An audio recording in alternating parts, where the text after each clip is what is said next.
बड़ी खबर का रुख करते हैं। साकेत कोर्ट में अल-फलाह के अध्यक्ष की पेशी हुई है। जवाद सिद्दीकी को कोर्ट में पेश किया गया है।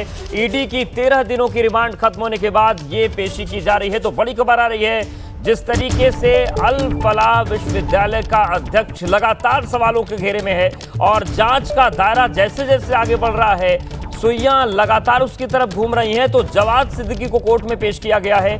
ईडी ने 13 दिनों की रिमांड खत्म होने के बाद इसे पेश किया है। 13 दिनों को ईडी की रिमांड पर जवाद को भेजा गया था और एक बार फिर से 13 दिनों की जब रिमांड खत्म हुई है तो ईडी की तरफ से इसे कोर्ट में पेश किया गया है। अब देखने वाली बात होगी कि आगे ईडी रिमांड को आगे बढ़ाने की मांग करती है या नहीं करती, किस तरीके से सुनवाई के बाद फैसला होता है। लेकिन बड़ी खबर यह है कि साकेत कोर्ट में अल-फलाह के अध्यक्ष की पेशी हुई है। जवाद सिद्दीकी को कोर्ट में पेश किया गया है और हमारे सहयोगी सुशील जुड़ गए। सुशील, इस पेशी को लेकर क्या जानकारी मिल रही है?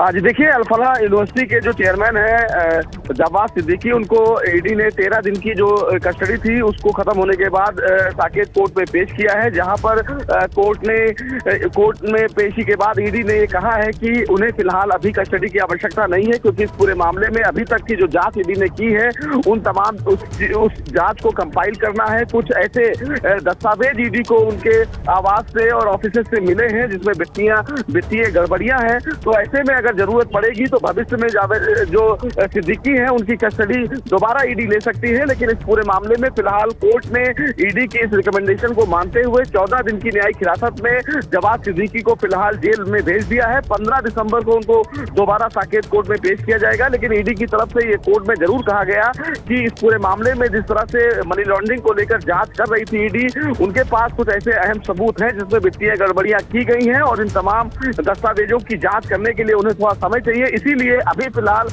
जो जवाद सिद्दीकी है उनकी और कस्टडी की मांग ईडी की तरफ से कोर्ट में नहीं की गई है। जी, बहुत शुक्रिया आपका सुशील, जानकारी और अपडेट्स को देने के लिए। तो जवाद सिद्दीकी को कोर्ट में पेश किया गया है। 13 दिनों की रिमांड पूरी हुई, उसके बाद ये पेशी हुई है।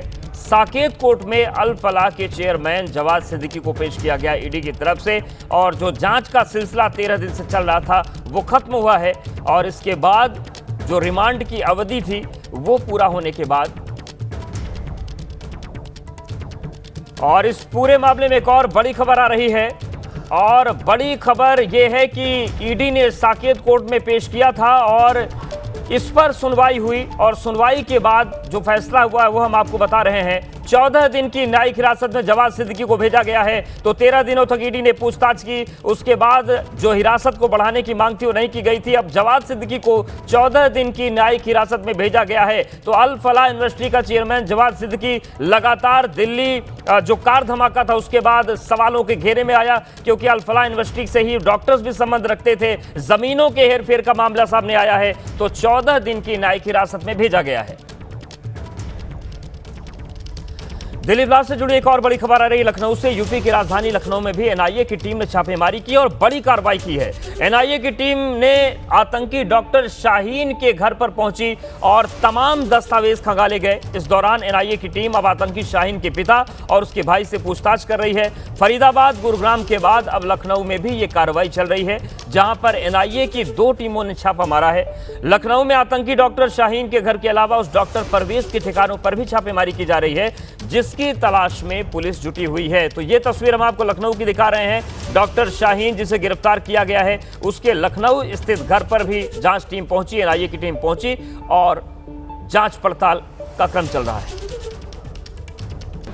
फरीदाबाद से गिरफ्तार डॉक्टर शाहीन के घर पर आज सुबह ही एनआईए की टीम पहुंची हुई है और यहां पर उसके घर की तलाशी ली जा रही है। सामने की तस्वीरें जो हैं ये लालबाग का खानदारी बाज़ार स्थित ये आवास है, 121 नंबर आवास, और इसी आवास में शाहीन का जो परिवार है वो रहता था। हालांकि जब शाहीन की गिरफ्तारी हुई थी उसके बाद भी इस आवास पर अलग अलग समय पर जो फोर्सेस हैं, सिक्योरिटी एजेंसीज़ हैं, वो आई थी और उन्होंने जांच पड़ताल जो है वो करी थी। और अब इसके बाद आज एनआईए की टीम सुबह में पहुंची हुई है और एनआईए की टीम पहुंच करके यहाँ पर जांच पड़ताल कर रही है। तमाम अलग अलग लोगों की गिरफ्तारियां इस पूरे केस में हुई है। अल-फलाह यूनिवर्सिटी से शाहीन और उसके साथी की गिरफ्तारी हुई थी। इसके साथ शाहीन का जो भाई है परवेज़, उसकी भी गिरफ्तारी हुई है। अब शाहीन और परवेज़ से जुड़े जो तमाम दस्तावेज़ हैं वो NIA की जो एजेंसी है वो यहाँ पर खंगालने की कोशिश कर रही है। अंदर की तरफ की बात करें अगर, तो शाहीन के जो पिता हैं, शाहीन के जो भाई हैं और उनके भाई का जो परिवार है वो अंदर में मौजूद है।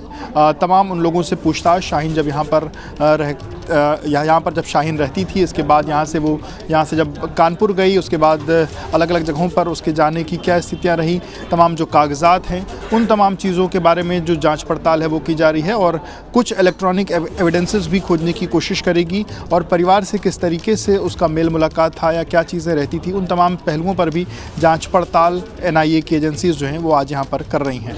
कैमरामैन प्रेम सिंह के साथ विवेक रवि, BP न्यूज़, लखनऊ।